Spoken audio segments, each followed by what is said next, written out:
जय श्री कृष्ण, जय श्री राम। 10वां अध्याय का कथा दुर्गा सप्तशती का शुंभ वध का कथा हिंदी में।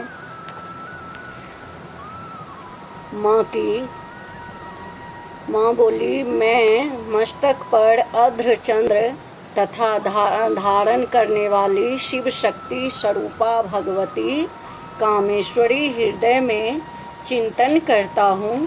वे तपाए हुए सुवर्ण के समान सुंदर और सूर्य, चंद्रमा और अग्नि ये तीन उनके नेत्र हैं तथा वे अपने मनोहर हाथों में धनुष, बाण, अंकुश, पाश और शूल धारण किए हुए हैं। ऋषि कहते हैं कि हे राजन, अपने प्राणों के समान प्यारे भाई निशुंभ को मारा देखकर तथा सारी सेना को संहार होता हुआ जान शुंभ ने कुपित होकर कहा, दुष्ट दुर्गे, तू बल के अभिमान में अहंकार आकार झूठ मूठ का घमंड न दिखा।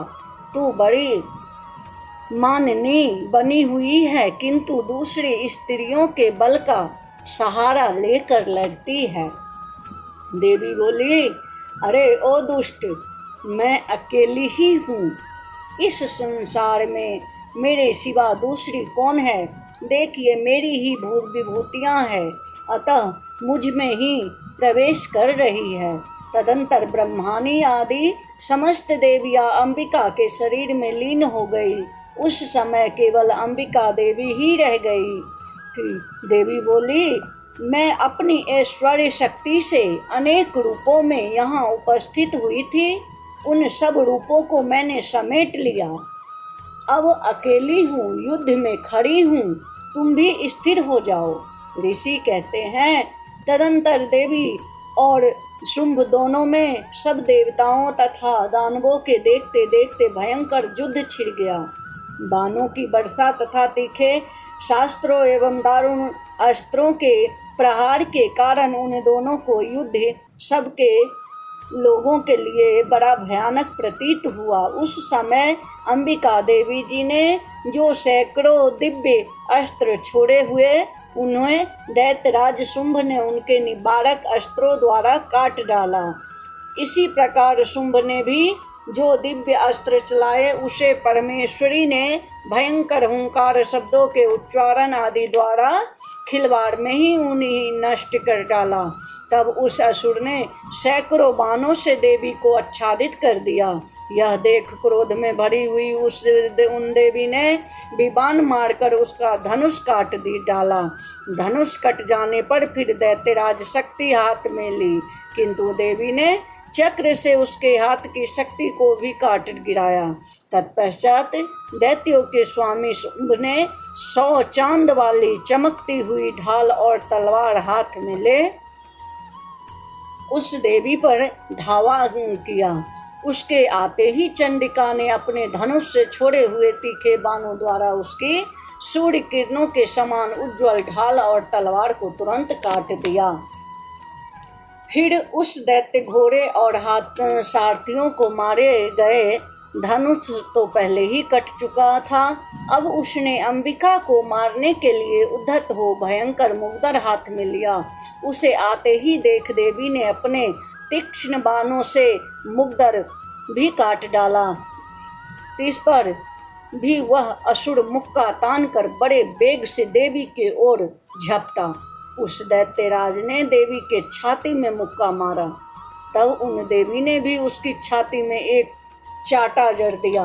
देवी का थप्पड़ खाकर दैत्यराज शुंभ पृथ्वी पर गिर पड़ा, किंतु पुनः सहसा पूर्ववत उठकर खड़ा हो गया।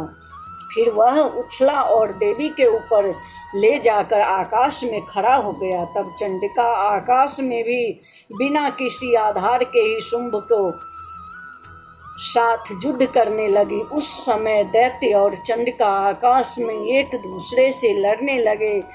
उनका वह युद्ध पहले सिद्ध और मुनियों को विस्मय में डालने वाला हुआ।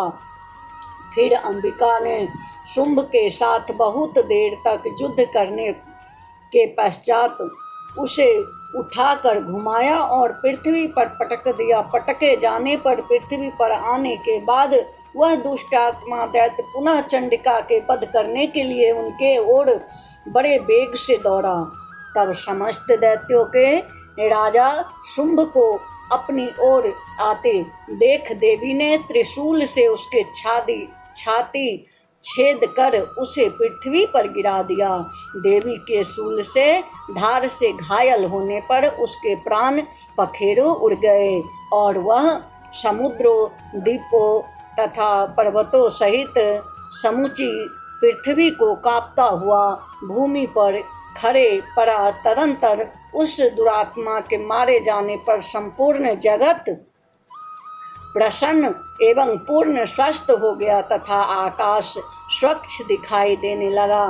पहले जो उत्पाद सूचक मेघ और उल्कापात होते थे वे सब शांत हो गए तथा उस दैत्य के मारे जाने पर नदियां भी ठीक मार्ग से बहने लगी।